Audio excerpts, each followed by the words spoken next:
एक राजा था और वो राजा बड़ा दानी था, परोपकारी था, कल्याणकारी था। उसके लंगर लगे रहते, साधु महात्मा आते और गरीब लोग आते, खाना खा के चले जाते और वो अपने राज में किसी को किसी तरह का दुख नहीं होने देता था। सबको बहुत शांति रखता था। एक दफा उसके भंडारे में साधु महात्मा आते ही रहते थे। दो साधु पहुंचे हुए आए तो वो आपस में बात करने लगे। एक बोला दूसरे को, इस राजा को कुछ नहीं कहना, ये राजा जो है बड़ा परोपकारी है और धार्मिक राजा है और कल्याणकारी है और सब जीवों का कल्याण करता है और लंगर लगाए रखता है। तो दूसरे वाला बोला, तो फिर ऐसे राज्य का तो कल्याण होना चाहिए। तो पहले वाला बोला, कल्याण जो है कैसे हो इसका। दूसरा बोला, इसका कल्याण बैलगाड़ी वाला महात्मा कर सकता है। अब ये बातें सारी राजा ने सुन ली। वो सब चले गए। राजा ने वजीरों को हुक्म दे दिया कि बैलगाड़ी वाला महात्मा ढूंढो। अब वजीरों ने अपना आगे हुक्म दिया, जाओ भाई ढूंढो। अब जो बड़े बड़े आश्रम थे, बड़े बड़े महल थे, बड़ी दुनिया, बड़ी शान व शौकत, उन्होंने तो वही देखने थे। वाह, वो देख दाख के आ गए। कहते जी बैलगाड़ी वाला महात्मा नहीं है, वो तो मिला नहीं। तो राजा बोला, कहाँ देखा था भाई। बोले जी जो बड़े बड़े आश्रम हैं, बड़े बड़े महल हैं, बड़ी शान शौकत है, तो उन्हीं के देखना था, और तो क्या है। बोला नहीं, ऐसे महात्मा जो है बड़े बड़े महलों में, बड़े बड़े आश्रमों में नहीं मिलेंगे, ये कुटिया में मिलेंगे कहीं। जाओ दोबारा ढूंढो। ढूंढते ढूंढते वो बैलगाड़ी वाला महात्मा मिल गया।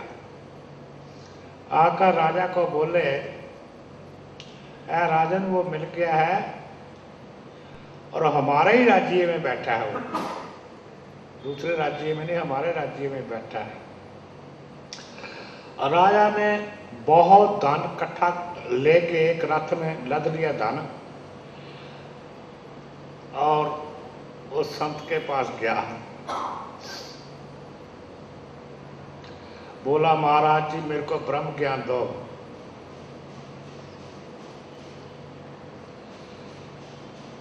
तो संत बोले, भाग गया यहां से, आ गया ब्रह्म ज्ञान देने वाला, चलता बन। उसने धमका दिया। अब पहले ऐसे नामदान नहीं दिया करते थे। पहले टाइम में उसी को नामदान देते थे जो जिज्ञासु होता था, जो पात्र होता था। ये नहीं जो आया उसको दे दिया। भाग गया जा, उसको धमका दिया। राजा आ गया। राजे ने 2 रथ दान दौलत के भरे, एक रथ और नाल अपनी जवान लड़की, सुंदर कुंवारी लड़की को भी ले लिया। तो जाके बोला, महाराज ये 2 रथ जो हैं धन के, ये आपके लिए लाया हूँ, और ये मेरी कुंवारी कन्या, ये भी आपके लिए लाया हूँ, और ये जिस धरती में बैठा है ये हमारे राज्य में है, ये सारा ही आपको देता हूँ। तो बोला लड़की को इधर लाओ। लड़की को लाया गया, मेरे पास लाओ। आ गई लड़की। लड़की के यहाँ से पकड़ के ऊपर मुंह करके कहता है ये तो मेरी बेटी है, समझा। और कहता है राजन मैंने यही देखना था, तू जिज्ञासु है, तेरे को मेरे को इस धन की जरूरत नहीं है, ना तेरी जमीन की जरूरत है, ना तेरी कन्या की जरूरत है। एक कन्या को घर छट के आओ, छोड़ के आओ और दोनों रात वापस घर जाओ और फिर मेरे पास आ जाना और तेरे को पूर्ण ज्ञान दूंगा। पहले टाइम में जबकि मैं बात करता हूँ, सारी दुनिया में हिंदू ही होते थे और हिंदुओं के चक्रवर्ती राजा आया करते थे भारतवर्ष के। ये मुसलमान मत तो 2-2.5 हजार युवा आए हैं, तो ईसाई मत भी ये इतना ही समा हुआ है। उससे पहले तो 2.25 करोड़ हो गया सृष्टि की रचना हुए, तो उससे पहले हमेशा हिंदू ही होते थे, हिंदू राजे महाराजे। तो राजे महाराजों को जो है बड़ा होता था कि भगवान की प्राप्ति करें, ब्रह्म ज्ञान की प्राप्ति करें। अब वो राजे महाराजे जिनको किसी चीज की कमी नहीं,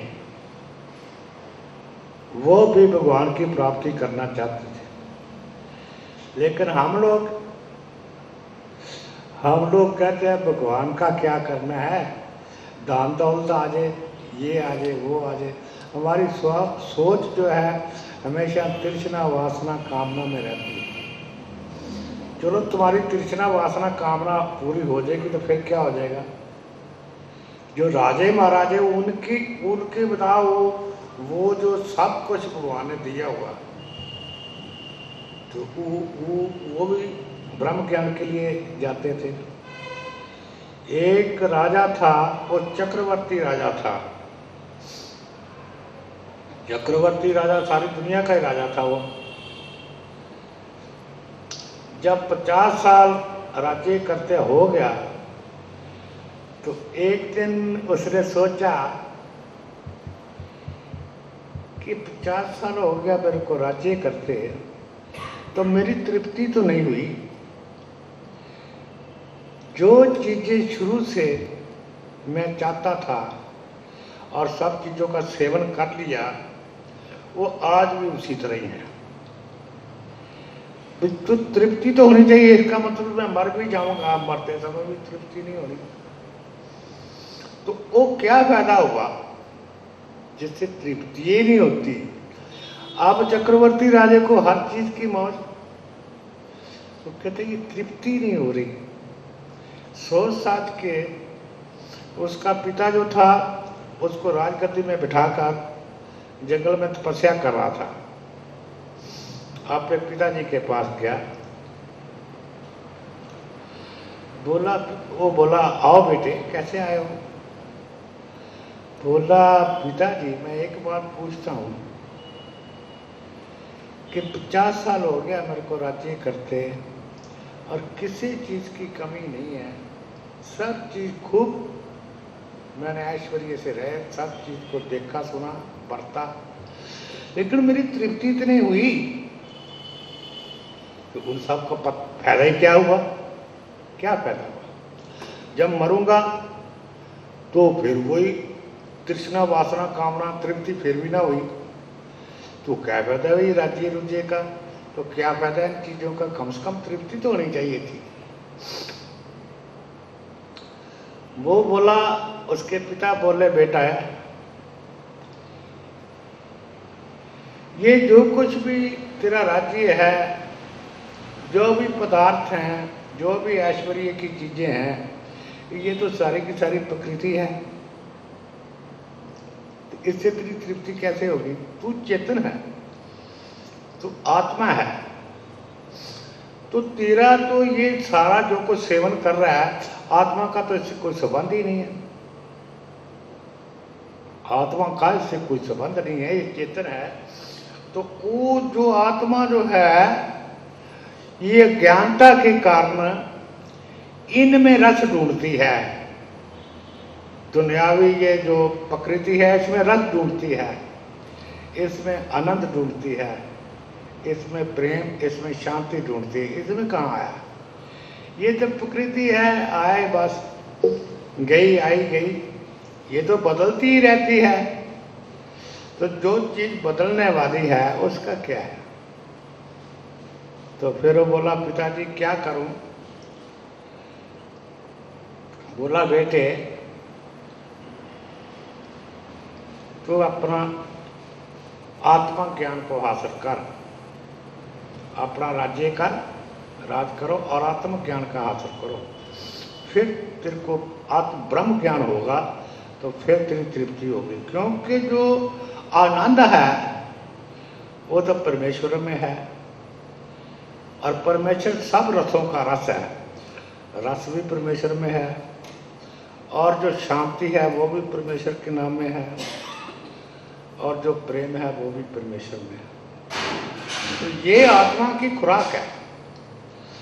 आत्मा की खुराक मिलेगी तो तभी इसका पेट भरेगा आत्मा का, तभी तो तृप्ति होगी। ये जितने भी पदार्थ है जिसके सेवन कर रहा है, इसमें आत्मा को तो कुछ नहीं मिलता। ये तो सारी प्रकृति है, तो तुम्हारी तृप्ति कैसे होगी?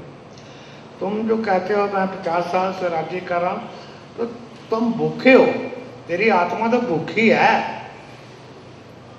ये तो भूखी है, भूखी का पता कैसे तृप्ति हो? भूख मिटेगी तो तभी तृप्ति होगी।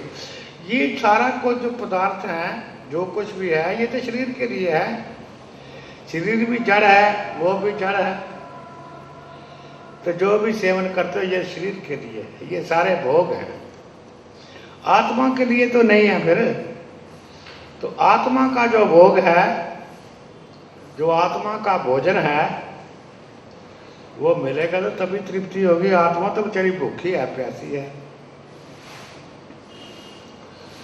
तो फिर उसको कहता ठीक, फिर वो जो है भक्ति में लग गया, राज्य में बैठे बैठे। तो ये इसीलिए हमारी जो है इंसान की भूख नहीं मिटती, चाहे लाखोंपति हो जाए, चाहे करोड़ोंपति हो जाए, घर बार में सब कुछ हो, पोते पोतियाँ, बेटे बेटियाँ, सब कुछ है, खान पीने सब कुछ है, दुख नहीं। कहे को ऐसा कोई नहीं है जिसको 2 टाइम रोटी रोजी नहीं मिलती। थोड़ा उन्हीं की का कुछ ज़्यादा कुछ कम, लेकिन मिलती सबको, ऐसा कुछ हुआ ऐसा। लेकिन ये तृप्ति नहीं होती, तृष्णा नहीं जाती। ये तृष्णा जो है ये तो सारी प्रकृति है, और ये तो जब मरोगे तब भी नहीं जानी। तृष्णा मरते समय तक नहीं जानी, क्योंकि उसको वो तो भूखी है, आत्मा तो भूखी है। आत्मा की भूख जो है परमेश्वर के आनंद में है, तो आत्मा की भूख तो वहाँ मिटेगी। तो इसलिए हमें ठीक है, घर गृहस्थी में रहकर सब कुछ करना चाहिए, और भगवान की भक्ति जरूरी है, और ये इंसान ही कर सकता है, बाकी पशु पक्षी जानवर थोड़े कर सकते हैं, ना देवी देवता कर सकते हैं। देवी देवते भी उन कर्मों का फल भोग रहे हैं जो ये इंसान की योनि में किया था, इंसान के चोले में, उसका फल भोग रहे हैं। और जितनी योनियां हैं, पशु पक्षी जानवर जो भी है, वो भी उन कर्मों का फल भोग रहे हैं जो उन्होंने इंसान के चोले में किया था। ये तो भोग योनियां हैं। ये कर्म योनि जो है ये इंसान है, ये कर्मों का बीज बोता है, और कर्मों का बीज बोकर उसी को खाता है। जिस तरह किसान खेती करता है तो जो भी फसल बोता है वही तो काट के लाएगा। इस तरह जो है इंसान जो है, जो कर्म करता है, वो जो कर्मों का बीज बोता है, ये भी खेती है। जो कर्मों का बीज बोता है वो उसी का फल खाता है। किसी को दुख है, किसी का सुख है, किसी को कैसे है, किसी को कैसे है। लेकिन वो जो कर्मों का फल है वो तो उसको भोगना ही पड़ेगा, जो उसने बीज बोया है। अब कईयों की आदत होती है, कहते हैं भाई, बहुत लोगों की ये आदत है, बहुत सोचते भाई पैसा ही जो है ना उससे सुख मिलता है। वह सब जो है तकदीर, ये रग है, जो कर्मों का फल है। अगर एक आदमी करोड़ोंपति बन जाता है, अरबोंपति बन जाता है,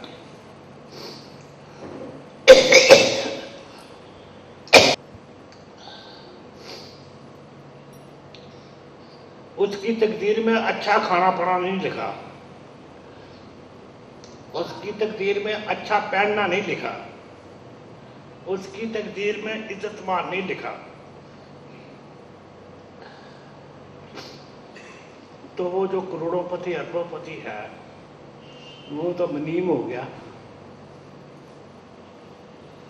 उसको तो और मुसीबत रहती है, धन की रखवाल करता है, वो तो रखवाला हो गया जिस तरह बैंक में पड़ा है दाना, तो खजानची जो है उसको चिंता रहती है, वो तो खजानची है, वो खजानची बरत थोड़ा सकता उस पैसे को। इसी तरह तकदीर में नहीं लिखा तो कंजूस मक्खी चूस होगा, आप भी दुखी तो घर वालों को भी दुखी रखना। वो जो है खा पी नहीं सकता, पहन नहीं सकता, और ऐसे आदमी का इज्जत मान भी नहीं होता। तकदीर में इज्जत मान नहीं रहता, उसकी इज्जत मान भी नहीं। दुनिया में यही तो चीज़ चाहते हैं, इसी चीज़ की तृष्णा है ना इंसान को, तो इज्जत मान भी जो तकदीर में होगी मिल जाएगी, और अच्छा खाना और अच्छा पहनना और तकदीर में इज्जत है तो मिल जाती है। ये जो है ना ये नहीं मिटती, ये मत्थे की रेखा ये नहीं मिटती, चाहे कोई कितना ही यत्न कर ले। मैं जब ज्योतिष में था तो एक सेठ साहब आए मेरे पास, वो बेचारे के घाटे पढ़ पढ़ के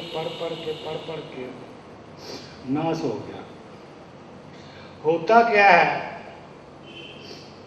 जिस तरह पशु मर जाता है उसको गिद्ध आ जाती हैं, गिद्दड़ आ जाते हैं, कुत्ते आ जाते हैं खाने पीने के लिए। इसी तरह जो आदमी मुसीबत में फंस जाता है, घाटे पड़ जाते हैं, फिर उसको मिल जाती हैं ये गिद्दें, आओ तुम्हारा मैं ना जो है हवन कराऊंगा, तुम्हारा सब ठीक हो जाएगा, तुम्हारा मंत्र पढ़ूंगा तुम्हारा ठीक हो जाएगा, तुम देवी की पूजा करो तुम्हारा ठीक हो जाएगा, हनुमान की करो तुम। ये नहीं उसको खाने वाला पैसा दे, जरा थोड़ा बहुत है बेचारे का वो खा जाते। कोई तो काटे कुदरत ने मारा, बाकी ये लोग जो है ना वो सारा वो खा जाते। वो बेचारा सोचता है भी शायद यहाँ फायदा हो जाए, यहाँ हो जाए, कभी किसी के पास जाता है, जहाँ जहाँ को बताता है वो चला जाता है, वो कहता है इतना पैसा लगेगा। वो दुखी आके वो पहला तो मेरे पास आता ही नहीं था, किसी ने कहा उसके पास जा, कहता मैं जोड़े हाथ, मेरे पास पल्ले ही नहीं रहा तो मैं जाऊँ क्या, सारा दिखा के किसी ने कुछ किया तो है नहीं।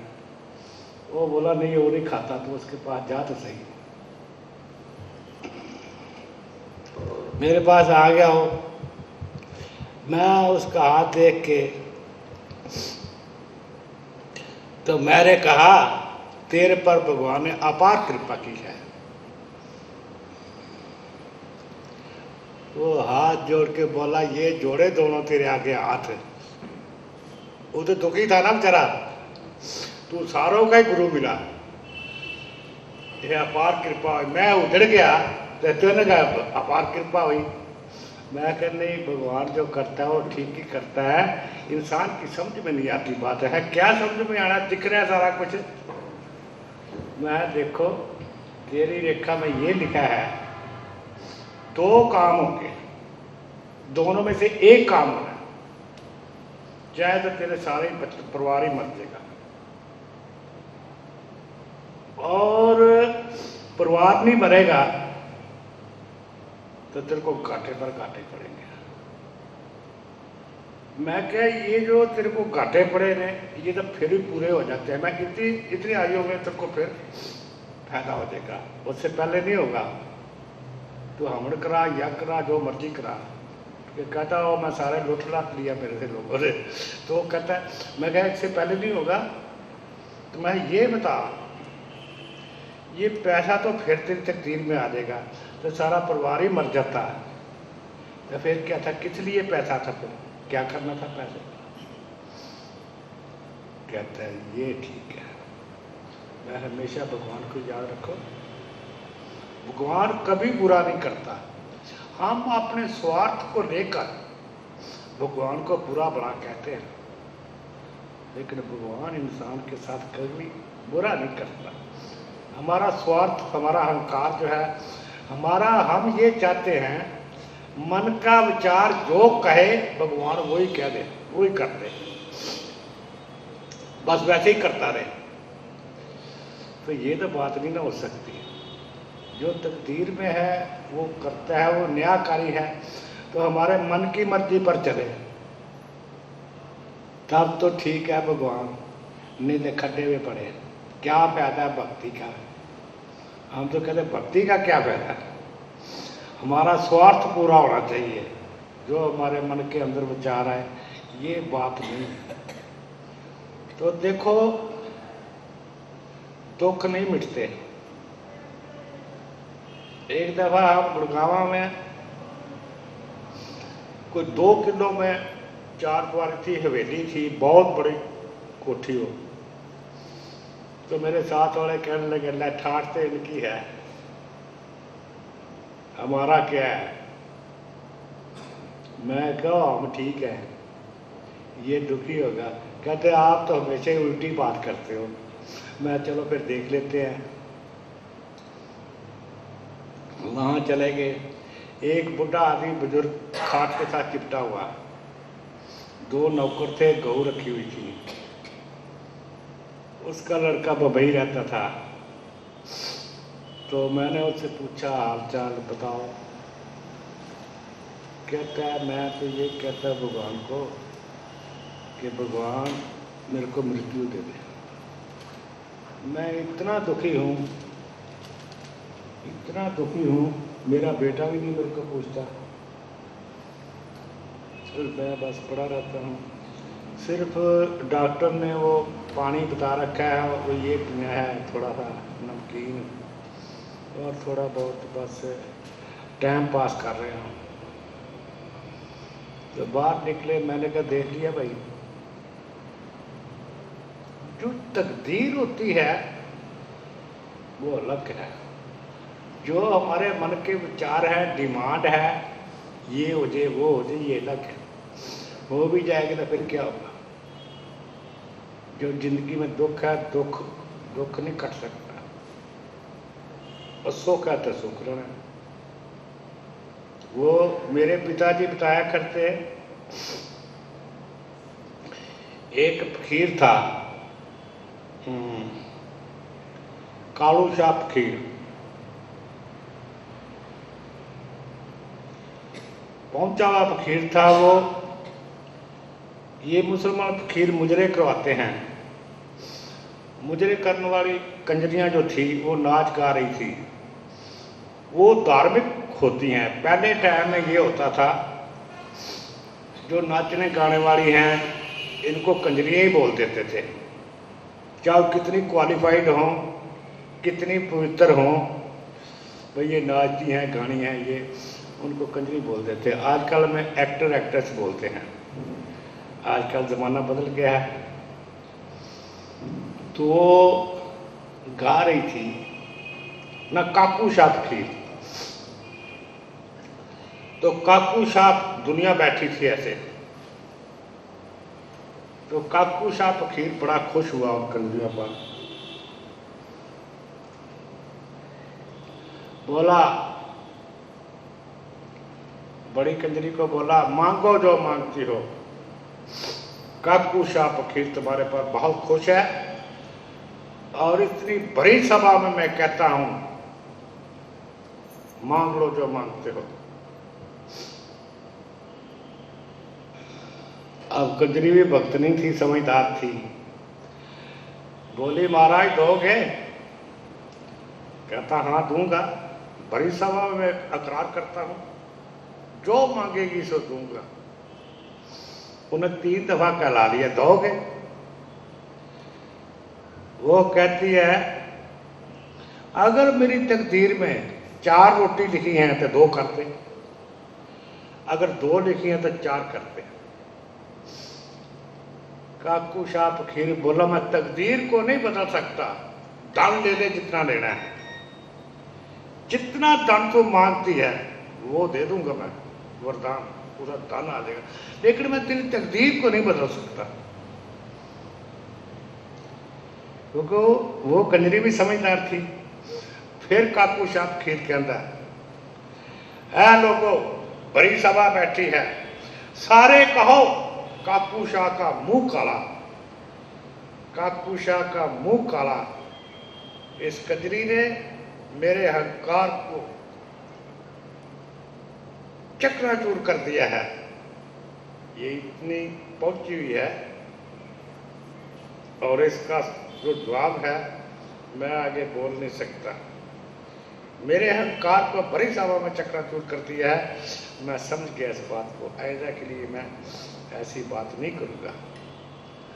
तो ये जो चीजें गहरी हैं कि अब इस चीज को हम तो कुछ एक ही रुख में तृष्णा वासना कामना में डूबे ही रहते हैं, हर इंसान डूबा हुआ है। अगर वो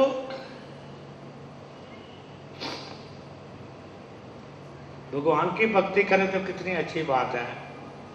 अब देखो कि भगवान जो है भाव के भूखे हैं, भाव के, तो इसकी भावना क्या है? भगवान सच्ची भावना हो, हे प्रभु तो मेरे को कुछ नहीं चाहिए, तेरा प्रेम चाहिए, मैं गारंटी लेता हूं कि भगवान अवश्य मिलेंगे। सच्चा प्रेम चाहिए, बस चरणों में रख ले, कुछ नहीं चाहिए। अब भक्ति में जो बैठते हैं चलते हैं, ये पहले ही भाव बना लेते हैं कि मेरे को ये सिद्धियां होनी चाहिए, मेरे को दुनिया पूजे, मेरी जय जयकार हो, इतना धन हो, तो ये भाव बना के भक्ति में बैठ, उस भाव को लेकर वो भक्ति करते हैं। अब 2 चीजें हैं, जो भाव को लेकर, इस भाव को लेकर कि मेरी जय जयकार हो और मेरा इज्जतमान हो, पैसा हो, इस भाव को लेकर जो चलता है उसको कामयाबी जल्दी मिल जाती है, वो जल्दी कामयाब होता है, उसकी तपस्या जल्दी हो जाती है। क्यों? वो जो है उसके पीछे अहंकार बैठा है, ये चीज अहंकार कहता है, अहंकार यही चाहता है कि मेरी जय जयकार हो। अहंकार हमेशा ऊंचा रहना चाहता है, अहंकार नीचा नहीं होना चाहता। अहंकार कहता है मेरी जय जयकार हो, धन हो, दौलत हो, मेरी पूजा हो, मेरा मान हो, मेरी इज्जत हो। तो जो मन है वो अहंकार से पैदा हुआ है, तो मन अहंकार पे परे जाएगा कैसे? पीछे मन को अहंकार की सपोर्ट मिल गई तो मन की एकाग्रता फटाफट बन गई, वो सिद्धियों को प्राप्त कर लेते हैं। अब इधर जो है दूसरी टाइम में, प्रभु मेरे को दुनिया का कुछ नहीं चाहिए, मेरे को तू चाहिए, तेरा सच्चा प्रेम चाहिए। इधर जो है, उधर अहंकार में तो आत्मा, उसके अहंकार कहता है आत्मा मेरी चुंगल से निकल के रह जाए, इनको मैं फंसा के रखा और काम क्रोध लोभ मोह अहंकार उसने एजेंट छोड़ रखे हैं इस आत्मा के पीछे और मन छोड़ रखा है। ये सारे उसी से पैदा हुए हैं कि सबका स्वामी अहंकार है। वो कितने भी आत्मा जीवात्मा किसी भी हिसाब से मेरे चुंगल से ना निकल जाए। अब जन्म जन्म से अपने काबू में रखा। अब जो अपने काबू में जो गुलाम बनाता है तो वो थोड़ा चाहता है कि मैं निकल जाऊं। इस शरीर का राजा जो है वो आत्मा है। अब राजा अहंकार बना हुआ है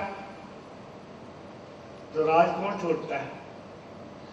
अब जब हम ये कहते हैं हे प्रभु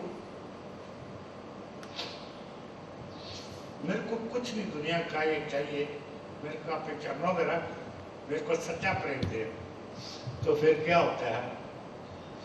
अब फिर वो जो अहंकार जो है तो मन को टिकने नहीं देता क्योंकि उसके पास में है, उससे पैदा हुआ है। तो यहाँ मुश्किल आ जाती है और तृष्णा वासना कामना पीछे लगाई होती है तो यहाँ मन सहज से काबू में नहीं आता क्योंकि उधर पीछे अहंकार बैठा है।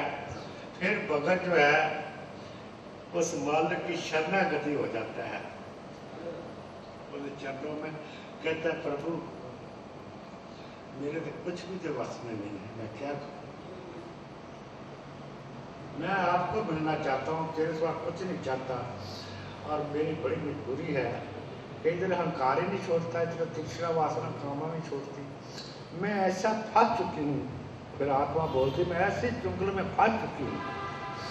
जिस तरह कोई आदमी दलदल में फंस जाता है तो जैसे ही निकलने की कोशिश करता है वो पैर और नीचे दसता है।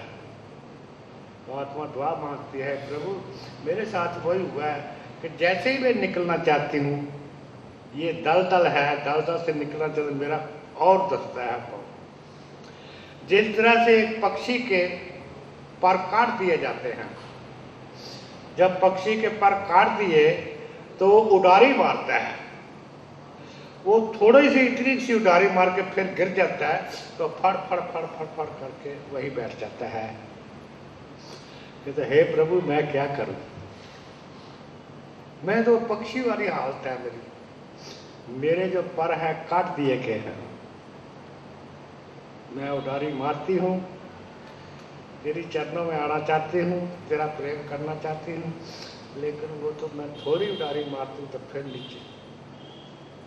उधर से अहंकार जो है मन उसके हाथ में है, अहंकार इधर लगने नहीं देता, उधर तृष्णा वासना कामना ने जोर पकड़ रखा है।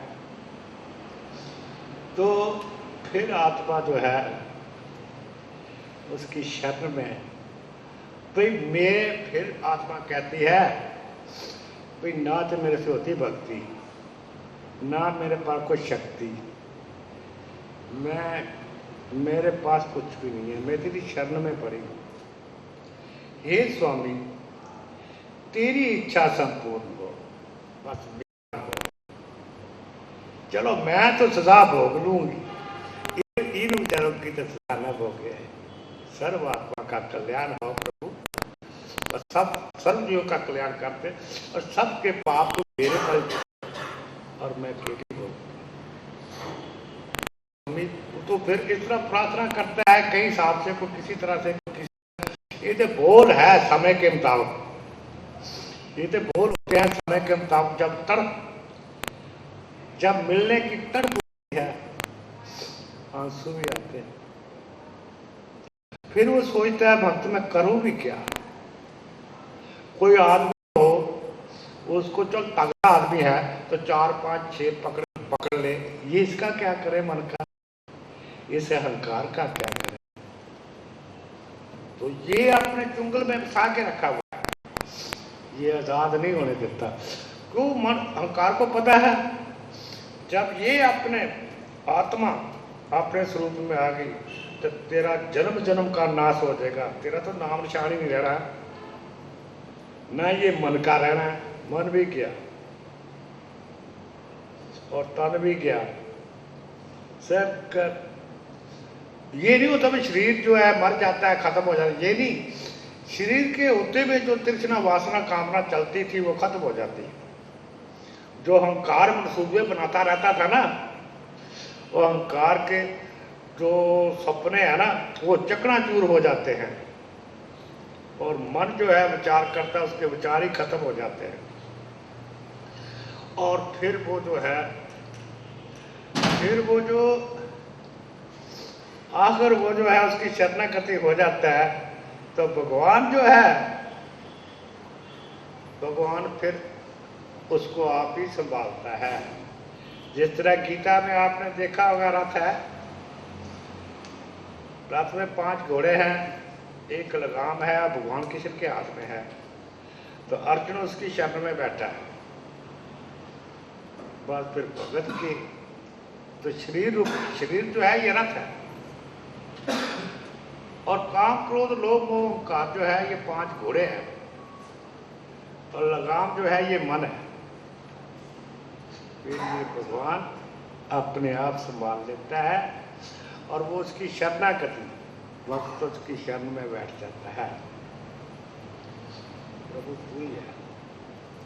वो भी समाज में रह के सारे काम करता है, घर गृहस्थी करता है, लेकिन उसका भाव जो अंदर का है ना वो बदल जाता है। जहां वो कहता है मैं करता हूं, वहां कहता है प्रभु तू करता है। जहां वो कहता था मेरा, वहां वो कहता है प्रभु ये सब तेरा। उसके अंदर के भाव बदल जाते हैं। इंसान तो उसी तरह ही रहता है, वही शरीर रहता है, वही मन रहता है, वही बुद्धि, वही अहंकार, सब कुछ रहता है, वही घर गृहस्थी रहती है, वही रिश्तेदारों रहते हैं, और वही सब कुछ रहता है। उसके अंदर के भाव बदल जाते हैं। तो भगत के जो है भाव बदल जाते हैं। तो जो भगवान है वो भाव का भूखा है, और रुपयों का भूखा नहीं। तुम्हारे पर पे दो चढ़ाओ। जो खुद ही दाता है तो उसको तुम रुपये देके कैसे खुश करोगे? उसको खुद दाता है, वो खुद ही देने वाला है। तो तुम्हारे प्रेम का भूखा है। इसीलिए गीता में भगवान कृष्ण कहते हैं अन्य भक्त जो है मेरे को सबसे प्रिय है। अन्य भक्त किसको बोलते हैं? जो मालिक के प्रेम के सिवा और कुछ नहीं चाहता। कहता प्रभु बस मेरे को तो अपना अखंड प्रेम दे दे।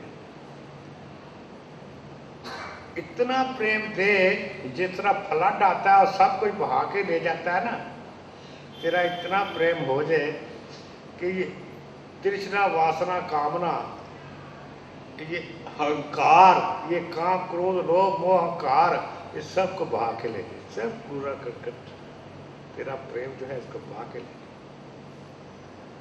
वो इसके स्वार कुछ नहीं मांगता।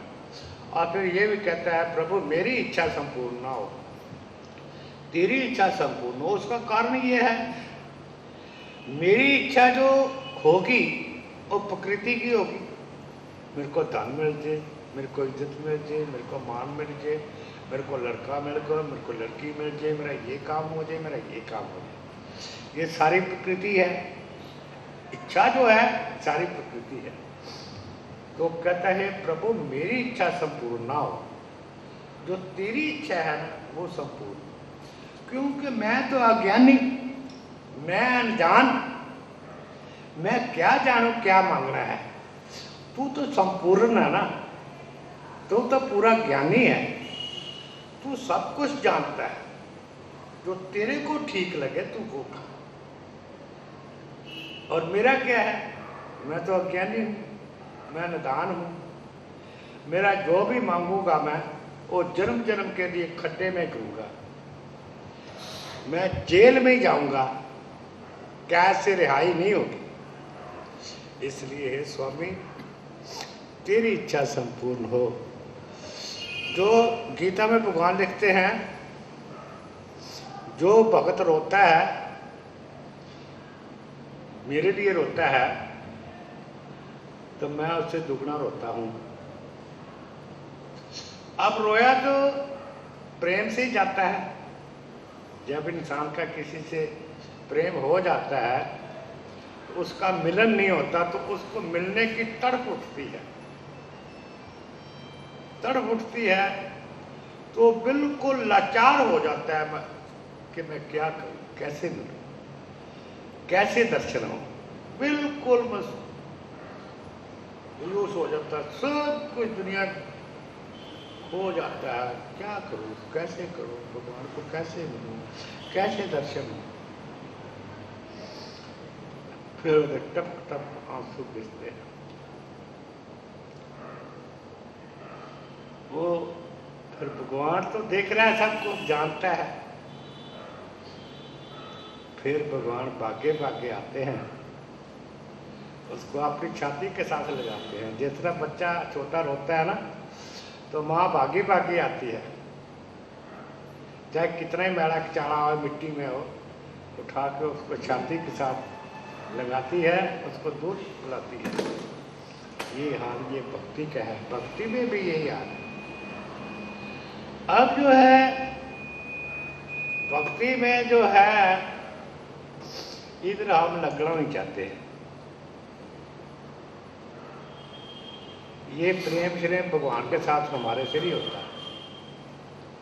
और तेरी इच्छा संपूर्ण हो, इच्छा तो हमारी संपूर्ण होनी चाहिए, तब भगवान को मानेंगे। अब कहते हैं जो मेरी तृष्णा वासना कामना है वो पूर्ति होगी। ये तृष्णा वासना कामना जो ये अहंकार की है। अहंकार हमेशा ऊंचा रहना चाहता है। अहंकार इज्जत चाहता है, मान चाहता है, बड़ाई चाहता है। आत्मा का तो इससे मतलब ही नहीं है। ये सब प्रकृति है। जो अहंकार भी प्रकृति है। तो इज्जत मान जो चाहता है, पैसा चाहता है, ठाठ चाहता है, तो वो भी सारी प्रकृति है। ये शरीर भी प्रकृति है, सब कुछ प्रकृति है। तो वो आत्मा का तो इससे कोई मिलन ही नहीं, शरीर शरार से।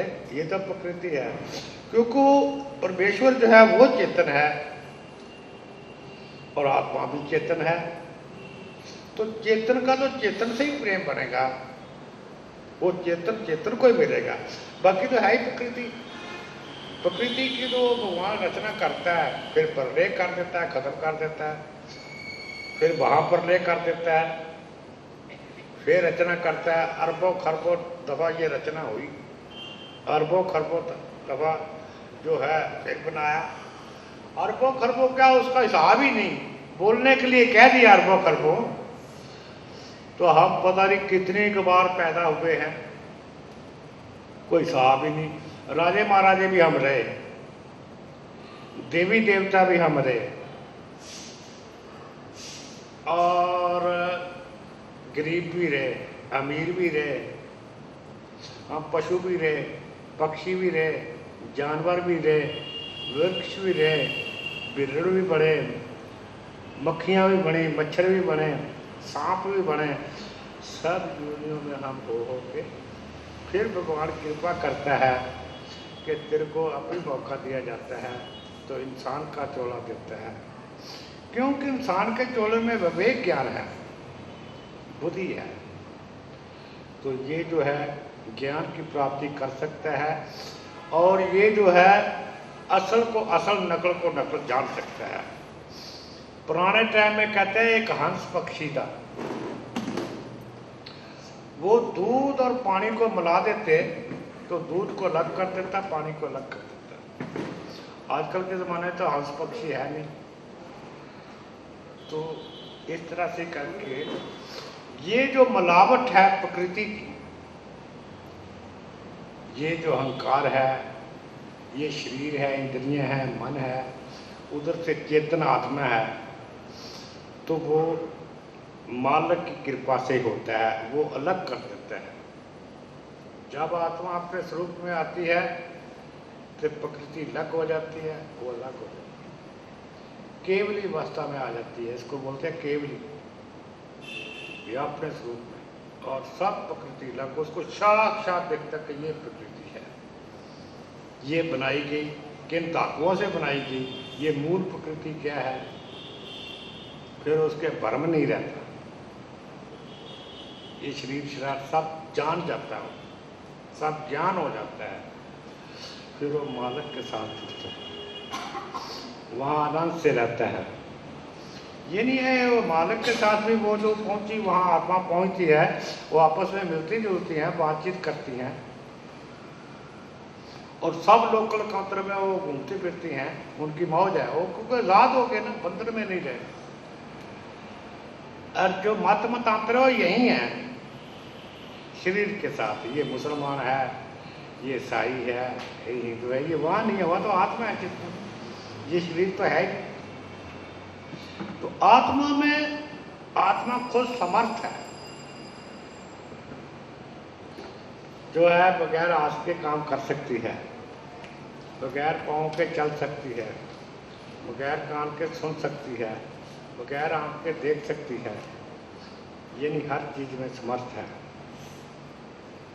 ये जो हमारा शरीर बना है ये यहाँ तक सीमित है, ये यहाँ कहाँ तक देखेगी, लेकिन वो तो अपने आँख से सारे लोग, सारी दुनिया को देख सकती है, और लोग कहाँ तक को देख सकते हैं, दूर दूर तक देख सकते, कान भी दूर दूर तक सुनाई देता है। तो इसलिए आत्मा समर्थ है। तो ये जो है इसका भेद का नहीं समझ आ रही हमारे कि मैं कौन हूँ, और जो बार बार जन्म मरण हो रहा है ये क्यों हो रहा है, किस लिए हो रहा है, और भगवान क्या है, ये पिछली गुंडी की नहीं समझ आ रही। ये अहंकार जो है ये पेश नहीं जाने देता। फिर जब अहंकार खत्म हो जाता है तो फिर आत्मा तो अपने स्वरूप में आ जाती है, तो मार्ग कौन होती है, ये उसका नतीजा है। तो इसलिए अपने स्वरूप में आना है। तुम चेतन हो, तो चेतन का चेतन से ही प्रेम होता है, चेतन से ही मित्रता होती है, चेतन से बोल चल सकता है। अब दीवार है, ये प्रकृति है, तो क्या ये बोल लेगी, इससे क्या मित्रता करेंगे? सूर्य बोल लेगा, आकाश बोल लेगा, वायु बोल लेगी, ये धरती बोल लेगी। जो बोल ही सकता उससे मित्रता भी क्या करोगे, कोई समझ नहीं सकता। जो चेतन है वो प्रकृति नहीं है, वो तो चेतन है। तो परमेश्वर भी चेतन है, वो आपस में प्रेम करते हैं, आपस में बोलते हैं, उठते हैं, बैठते हैं। इस तरह जो मुक्त आत्मा है वो भी आपस में मिलती जुलती है, वहाँ आनंद ही आनंद है। क्यों? यहाँ किस लिए दुख है हमें? या शरीर के पालन पोषण के लिए दुख है ना। जो शरीर की पालन करना, पैसा चाहिए, घर चाहिए, कपड़ा चाहिए, फिर ये शरीर है। तो दो तरफ प्रकृति है। जो धरती से पैदा होता है वो जीव खाता पीता है, उससे खून बनता है। और जो बच्चा पैदा होता है, नर नारी का जोड़ा बना दिया, पशु पक्षी जानवर पक्षी सब के नर नारी का जोड़ा है। तो वो जो खून है उसका रक्त और वीर्य बनता है, उनके मिलन से आगे बच्चा बनता है। तो धरती से तो खाने के लिए पैदा होता है, और नारी से जो पैदा होता है वो धरती में जो पैदा होता है वो खाने के लिए, उनका बंदोबस्त किया हुआ है। जो नारी के पेट से बच्चा पैदा होता है उसका बंदोबस्त धरती से किया हुआ है।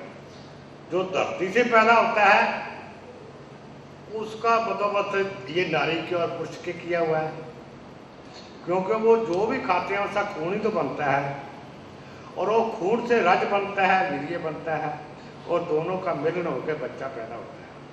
ये एक सृष्टि के नियम है। इसमें चेतन का क्या मतलब है? तो हम इसलिए दुखी हैं, हमें वो जो शरीर के लिए दुखी है, शरीर भी प्रकृति है।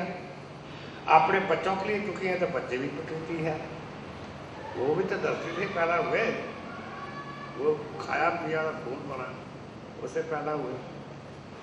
तो हमें ये चिंता है हर इंसान को।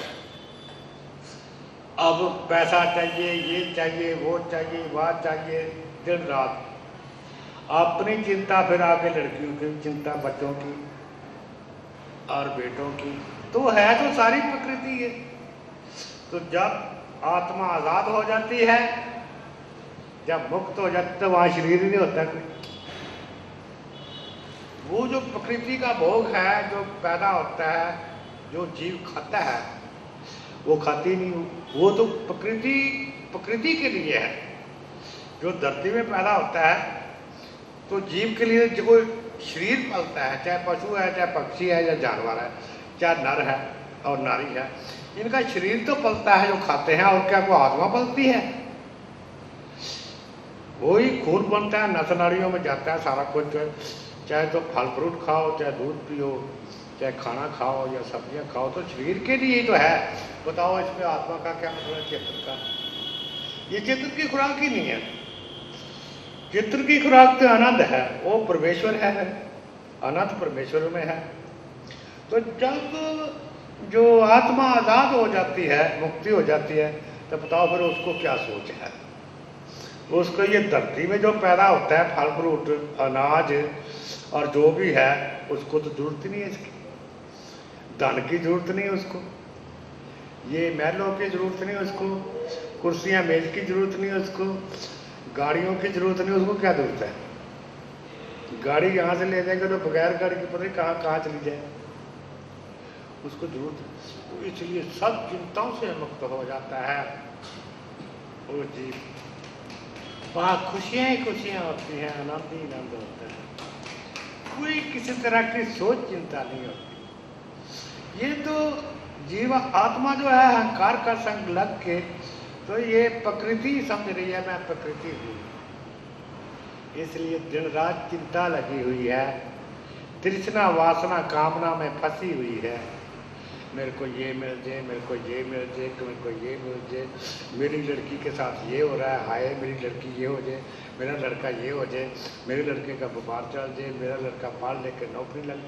ये आगे लड़के लड़कियाँ क्या आगे पोते पोतियों के आगे गिनते रहे, तो पोते पोतियों की भी चिंता हो जाती है, हाय मेरा पोता। तो वो जो है, ये सारी प्रकृति है। तो आत्मा इसमें उलझी रहती है और बहुत दुखी होती है। दुख जो होता है मन को थोड़ी होता है, ना अहंकार को होता हो, तो जड़ है। जड़ को क्या दुख हो रहा है? वो दुख जो है वो तो आत्मा को होता है। अब बीज जो है, जो कांटे हैं, वो कांटे से अहंकार होता है, आगे अहंकार से मन पैदा हुआ, वो होता है, उसके विचार चलते हैं।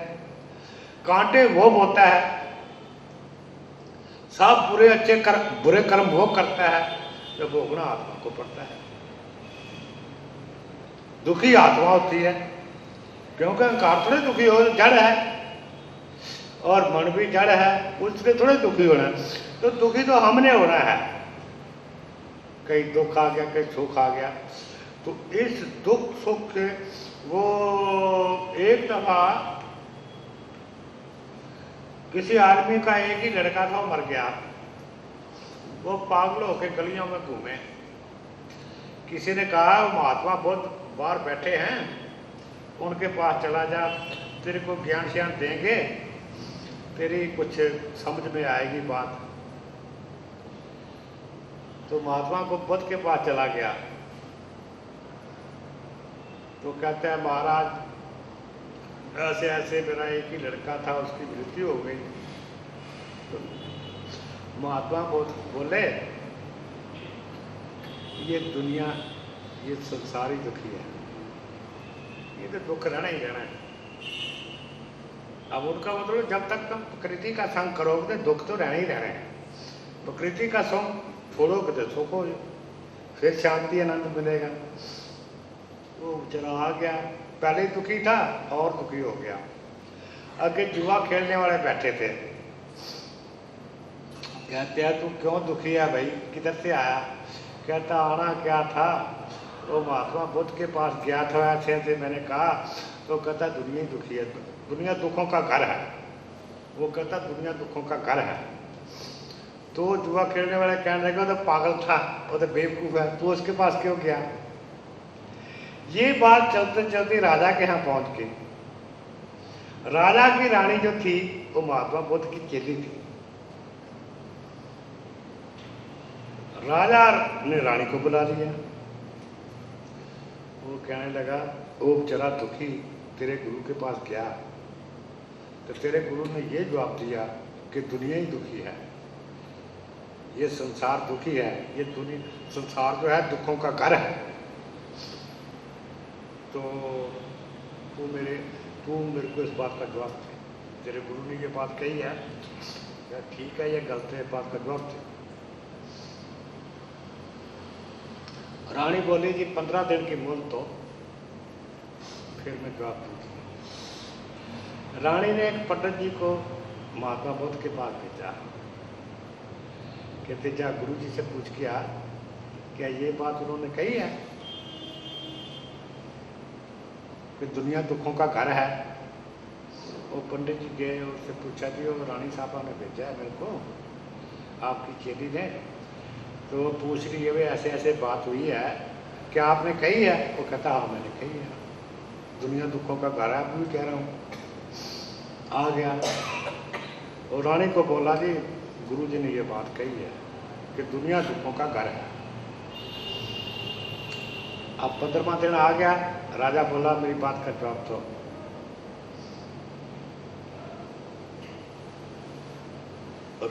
रानी बोली,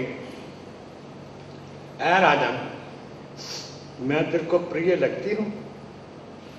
कहता हाँ तू तो मेरे को बहुत प्रिय लगती हूँ, अगर मैं मर जाऊं तो तेरे को दुख होगा कि नहीं होगा। कहता होगा। ऐ राजन बेटा तेरे को प्रिय लगता है। कहता हाँ लगता है, अगर बेटा मर जाए तो तेरे को दुख होगा कि नहीं होगा। कहता होगा। ऐ राजन तेरी प्रजा में अगर कोई गलत काम होता है, लोग दुखी हो जाते हैं, तेरी प्रजा दुखी होती है, तो तेरे को दुख होगा कि नहीं होगा। कहता हाँ होगा। तो फिर मेरे गुरु जी ने क्या गलत बात कही है। ये संसार दुखों का घर है, जो भी इसका संग करेगा प्रकृति का वो ही दुखी होगा। आत्मा में वो सदा सदा के दुखी रहेगा, क्योंकि उनका कोई ना कोई चले ही रहना। घर गृहस्थी में देख लो आप, कईयों के पास इतना पैसा होता है फिर भी समस्या है, फिर भी दुखी, कोई किसी कारण से, कोई किसी कारण से दुखी है। तो ये प्रकृति का संग जब तक है तब तक दुखी है। ये जन्म मरण का चक्र चल रहा है।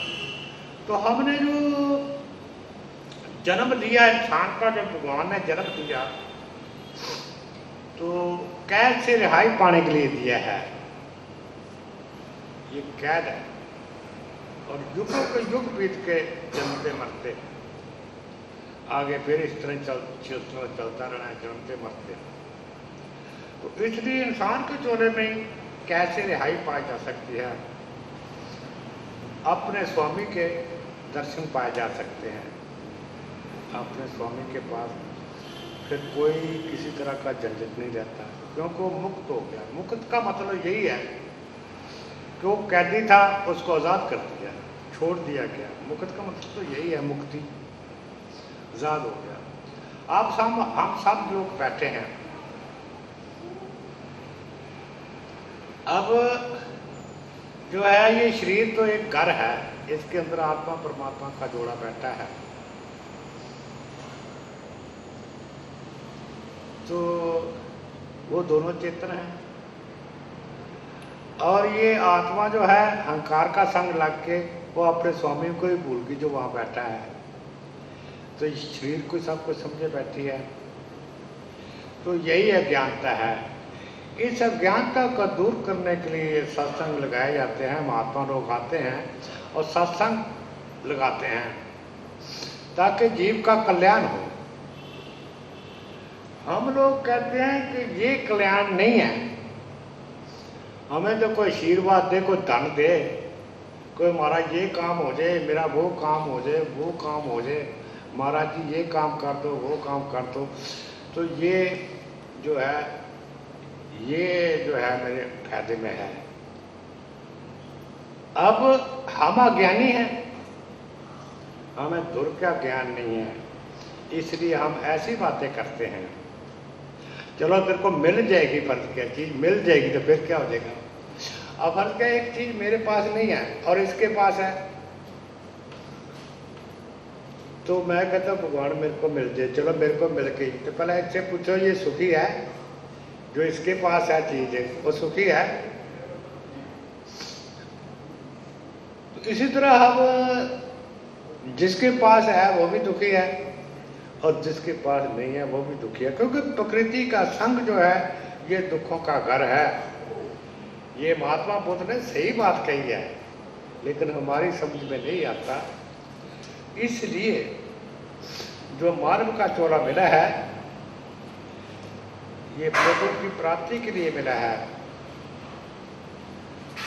और घर गृहस्थी में रहकर सारे कार्य करते हुए उस मालिक का सिमरन किया करो और नेक काम करो, अच्छे काम करो, कल्याणकारी काम करो, पुरुषार्थ करो। किसी की आत्मा को दुख ना दो। हमेशा बोलने से पहले ये विचार करो कि इसकी आत्मा को दुख तो ना मिलेगा। मैं बांसल को शुरू से कहा करता, बांसल घर जो है ये ट्रेनिंग सेंटर है। जो अपने घर से पास हो गया ना वो समझो पास है। क्यों? अपने घर में कई तरह के होते हैं, तोते भी सहन करना पड़ता है। कई दफ़ा स्त्री मर्द का अपना स्वभाव नहीं मिलता, वो सहन करना पड़ता है। कहीं बेटा ही उल्टा चलता है, वो भी सहन करना पड़ता है। कहीं बेटे का, कहीं कुछ कुछ। तो उसमें जो है टिकाव रखना, जो टिकाव रखेगा तो फिर वही भक्ति में चलेगा। तो जो उसमें उलझ गया तो भक्ति का है। तो इसलिए हमेशा अपने घर में प्रेम से रहो, और कोई बात हो जाती है तो उसको सहन करो। उसका हर चीज़ का समाधान है, कोई चीज़ ऐसी नहीं जिसका समाधान नहीं, हर चीज़ का समाधान हो जाता है। तो आज भी सब्र और संतोष से काम ले तो समाधान हो जाता है। इसलिए प्रेम से रहो, प्रेम करना सीखो। ये सब मालिक के बंदे हैं, सबसे प्रेम करो, तो इसी में कल्याण है।